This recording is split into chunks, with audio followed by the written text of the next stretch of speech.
na sirek maybe na mesu ko to rinkilim be bulo kono na muta na kom na hot kom na deda na nyaada makeup na du nit social media kono mol ya da muta kanko sa wig bi nga sol la like yere bi nga sol daf ma ne mako jaay ñaata la ma walen price they don't even wait they send the money so me with that €100 that came to my account or €200 SEEDY only my one trip I double it.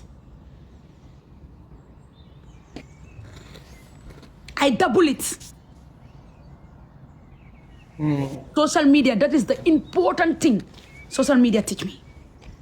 So second important thing that social media teach me, my family back home, alhamdulillah, I'm not saying I'm rich, but kari wo kari ila mani boto belola adu nimmi sasate kono mba jarala adu ndokol nela karambungol jole fo bi ndoko ma sunkuto ndingo mi benna business o ron kan a karanta fa graduate lungo mi na nyanta graduate wo lungo lenta Fatou Jawneh tata na surprise nyim ko la na mi yele kabrimba surprise kangala SEEDY. It was a small shock. It was not a dream to me. What bitiko man can dream. Before someone in 2 years total, it's a big something. Tonkon for tonkon. January 1 year from the mutla. Not school or yellow the same place. I don't see the Nanaman Khalifa doko ketubabu do kabirin. Big respect, but I never worked for white people since I came to Gambia, since I came to Europe. Nanaman doko ketubabu. Malon fay ko kodo ta nyami. Comme like ko karo fatal. Comme ka kodo jo nyami. Nta Fatou Jawneh nene make adum mungena fonita. SEEDY nina nyimfo. Walem social money nene ma adomo kabiri nata tuba. I never take social from any white people in this country. Ndingol mingena fonita walem. Ndingol mi newulu ndim fulu. Nene ma long government ke joje. Na Aïssa ni Mohamed. Nene malon government ke jo jellela nke male ke la jota adu nene ma nyinin ka Aïssa ka jo jellela monthly nene ma nyinin ka Mohamed ka jo jellela monthly nene man ta jang ika fo na jeyela atodu malon fo kesturalem fo communelem bang nin lota jalon ko no document le Ninta lota jalon con no documento, vuoi questo? Mettila in micro. Nin lota jalon con no documento. Wale kana bang, ntata na renovate. But nene man depend social monitor. You know the reason why? Because of this social media. Wala I did not joke with my account. Maybe your account is for fun. My own account is not for fun. It's not for fun. My own account is an office. Wow. Katumba mala cell phone mbalo kan naning account. I want to add on Jumbo and Jumbo Lafaje. I remember, I don't know if some of you have watched our interview with Fatou. I remember you have been telling me on our interview, I think 2 years ago. Yeah. Fatou told me that SEEDY, I promise you. She told me, I promise you there is more to come, and I promise you. And I still promise you more. You will see me traveling the world, and I'm gonna promise you there is more than you don't even expect. And wait and see. I promise my fans. But anyway, let's go to the revise of our I regret leaving Gambia, coming to Europe. This was one of the 4,000 so go am a day. Diga. Wow. So day don't try. Duma don't buy Gambia mo Europe. 4,000 so go calculate in a month. But you are lol halis la. Because knowing Europe, it was a disappointment to me. Because knowing Europe, that moment was a big disappointment for people. Are confused. Now let's it's quite different. But knowing Europe, level, and second, process bima warona dohal mo nekani parce tay société jël na gal ak ñeneen ñi déné ñi dugana self like go for every woman being you should look yourself in the mirror and say to yourself, I love myself. Yeah. First thing you should do, love yourself first. And you look yourself in the mirror, you say, I am proud of myself. You don't need to wait people to say, because you know what you are doing. Yeah. And you know who you are. And you know who you are. MashaAllah. So you need to congratulate yourself Be proud of yourself. Jubilate yourself. Love yourself. Love yourself. You know, I lately know these things. And it really, really hurts me that I lately know that I should be proud of myself. I should love myself. I should jubilate myself. Yeah. And knowing that now, it makes me a very happy soul. Person. If I'm crying for something that I want to achieve, and I know I will achieve it. But it's hard, and I'm pushing. That's all. I love this The guy. only thing that can make me cry. The confidence in you. I swear. If I'm When people educated. see me crying in the camera, guys, sometimes let me tell you something. It's because I want to achieve something I cannot achieve it. And it breaks my heart. And I will come here crying. Everybody will say, Fatou, full joy. No, you're amazing. You're amazing. Yeah. Guys, listen here. There's some. I want to give you. To see critics to the work that you're doing, and being a social media influencer, it's a lot of work in your head. But let's say, come look over here. Like, do you think critics could be good? Yeah, without the criticize, I think I will be used. Makes me to be strong. So if I didn't, but I Wow, came more up. than do I give up. Because You wonder I what feel the like so video- much criticize. you can go to Wala nga YouTube. buhay You can mo, go to the mamay YouTube. lalinga bugarag mabuy media, but Well, you won. He's looking So so the good. more you criticize me, the Kim more Jong-un do I'm more. coming with a lot of things. And tay, mang la ko wax sa interview bi, du fii la am. Fatou Jawneh with the SEEDY Show. I'm not Let's go. challenge Let's go down there. Demoon naa ba stop a little bit, just more of a break. Waaye bu ma ñëwaatee doole laa dugasee and now foog ma ne am na lu ma delloo gannaaw. No. Hey. Man nañ dénk loo bu ñëw fa wax. Hey.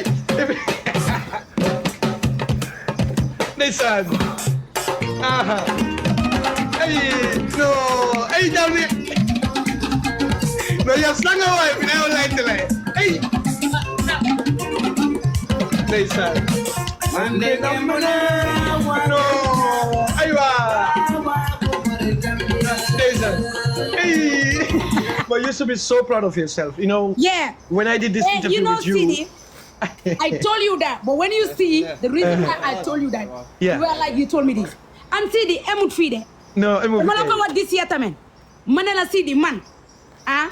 Yeah. Kuma he, yaa ngi he gaynde parce que gaynde la boo xamante ne. No, guy, nga. Like nobody got my back. But I got my back for myself. I don't find people to come and gather to help me. But I use my own strength, Yeah, my yeah. own power. Tuti Yeah. na, ñu ne Jan, tuti na waaye dangar bang fa. Yeah. That is Fatou Jawneh. As far as Ya Allah is with me, man suma weeru waay Yàlla la. Yaa ngi No, I believe you, girl. So if I say that emut fi tamit, emut fi because more are coming by the grace of Almighty Allah. And I see it because after our interview, within 1 year, that's the time you went to America.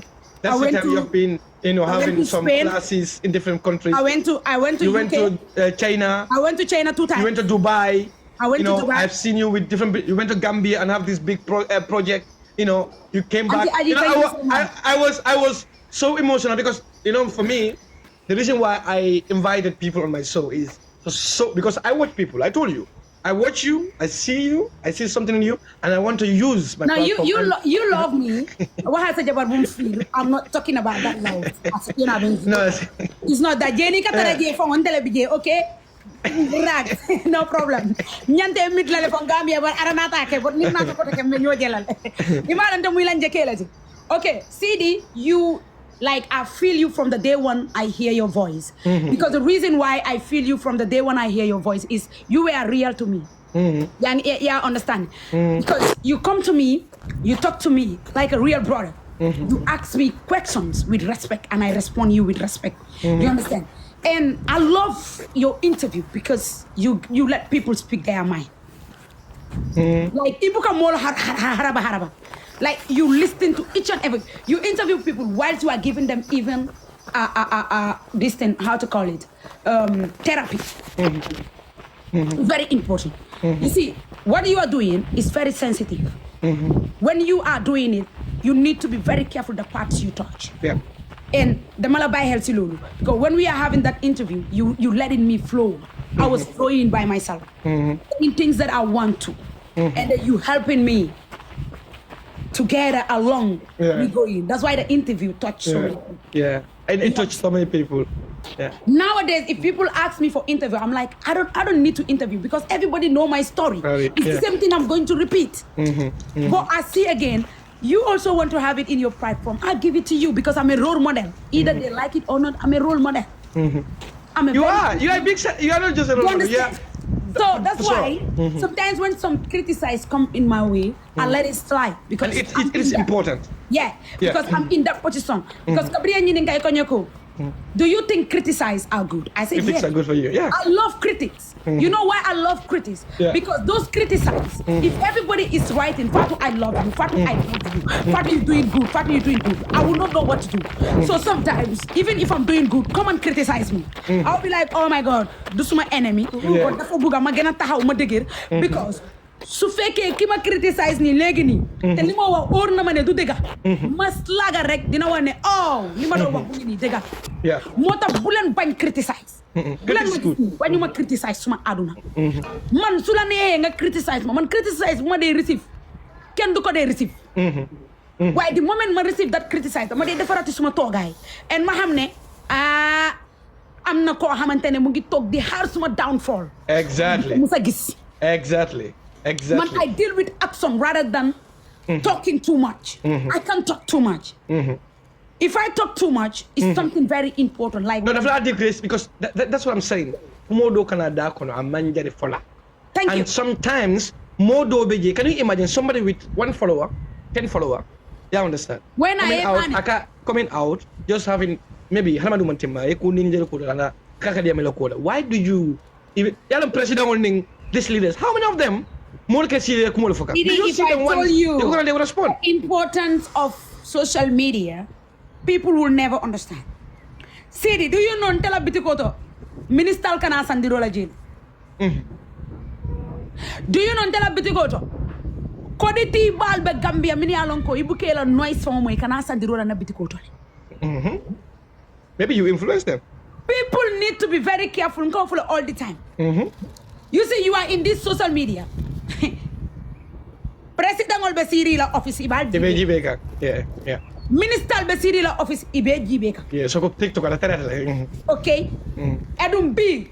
President ol be they focus in TikTok more than even Facebook because you know why? They know it's the biggest platform nowadays in the world. It's like a flow back. Yeah. It flow. And they are watching you. They are looking how decent you are. How respectful you are. But it's not only politicians. It's like your family, your father who born you. No, those ones even, I know what I'm saying. Those one is okay. But these ones are people that you are targeting to be in your business. Man, someone target, only, no, my target is, I wanted even to supply some of my things in the State House. So you have to aim to go far. Yeah, I got you. Def wonderful. Munge jay ay bag yo xamantene first lady mun nako tiye second lady mun nako tiye. So what will you advise your little sister who is using social media today? Yeah, understand. With all these dramas happening use it wisely. With all these dramas happening right now, spoiling each other's images and life. Let them use it wisely. Social media, when you start spoiling people, that's how you end. Because niya da mutanim ka mol nenne, you think when nima mol neng, you know, it's crazy because they have this mentality ne more dalitan telale because nkan nendiro leke ni man nendiro ke rek iten jibela and nendiro de mandele fenje manje be jame alonko ni continue dala idimol dala they want to continue with that okay mo lientel lon ni munela wolem ka mo killing denka kajafi ni mo woke they're not gonna watch me. You might be mistaken. You can change your way, and if you change your way, people will still follow you because they will see that nyimenu minna saying a feeling a nyayeleta. Woto alina mako wo nyayelo kan. Yajele one thing about Gambian. Nka diamu bari muka fe muta jusoko. Ita SEEDY Center banning for years. Ye fintin am birek. Ye ngomura. Ya itandi nako iba min kekan. Imantare sa wola setani le yeno adun tonya len setani le yeno. Adino fo. Ndenyi min keteng. Nta murula kan koteke ala albe ala hakko boy ni yakatu saya bu kasara. I want to be a change person. Billa wala te kanyina la ko itene nenen. Wo mo kilingol le kana ko te ka duwe la comment section oto. Alama ala ye bulanyinto. Then from there you start with a new life. Bring your business. they will buy it. So do you think, Fatou, the first days that you start using social media, I know it might be, I know you since Facebook. TikTok came, you become sensational. And this is the reason why I even met you. And you're not just having followers, but you're also inspiring many people. Yes. And you're not just inspiring, but you're also targeting to help many underprivileged young people. Yes. And this was my aim, to show a light to people that what you are doing. And at the same time, we see Fatou from one follower on Facebook becoming somebody who have more than 28 million likes on TikTok. And depending on that, we see that, if you reach that average followers, millions, that you are not just seen as an influencer, but a kind of somebody who is like a celebrity. Sidi, is funny. Yeah. When I was coming to TikTok, I was doing comedy. I remember. When I was in Facebook, I was doing makeup and business. Yeah. In Facebook, I was teaching people how to do makeup, how to do hairstyle. At the same moment, I was selling it in Facebook. Yeah. It's the same way that I follow. The same way I bring here. More million long. What I was doing in Facebook is the same thing I'm doing here in TikTok. Wow. It's the same thing I'm doing in Instagram. So you put the creativity in. Because I saw a video and it brings people joy and happiness. And when I started my TikTok with comedian, it was not me, but I was trying to influence people to people to get asking who is this guy positively. And so many people think that I was out of my mind because in Facebook, so many people were following me because of the beauty, because of the makeup. You understand? So I went with those videos a couple of months. I came back with my makeup tutorial. I was the first person who did makeup tutorial between Gambia and Senegal in the TikTok. By the time I was coming to the TikTok, the only influencer that I can say it was there and entertaining people. People were too much there, but it was Faye Haidara. Faye Haidara was the biggest influencer by then. By then, when I came, I was even following Faye Haidara to know more about TikTok. So you were learning by seeing. I've been learning. There was this girl in Facebook, I remember. I told her, she said, Fatou, why can't you go to TikTok? Because they said, Dolka kuwa kelale puru koro akara kela kairo. Very funny. I believe. It was a fight. I remember the fight. TikTok. If I said it was a fight, me and Nathan on TikTok, maybe you will think that crime, that big crime that I got in Facebook. No, it's not that. Okay, what bring me in TikTok is I was making a live like I can know, making a makeup tutorial. And I was talking to one of my friends, Nkaiko, your enemy of process. So that enemy of process, they cut that part. They put it in the TikTok. So Kabriya Abula TikTok, it was going around. Whilst I don't even know that time what is TikTok. So you usually want to say enemy of progress, and then I said enemy of process, and then using that to they cut that part in my makeup tutorial. They put it in TikTok. People don't understand that English is not, even me. Sometimes I don't even, English is not even mother tongue. You are trying to speak English.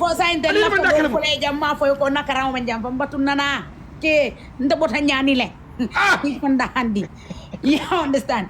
Say minketa guidance dog part bobu yow part kuntule tata dundi TikTok man na enemy number 1 je am sa ben jele kam ngon najal am sa mi aka fa English is sala the English is English in madan kun ya understand yow part le kuntu tata dundi nya TikTok wo be round ka be sakulet kan one of my friend anata ay video kinyana na ama kinyere anata na messenger ko nyako yale ke fankele no kon nante aso total ako yeke fankelo comme téléphone be long iman 40 mala mi nebe angale fulam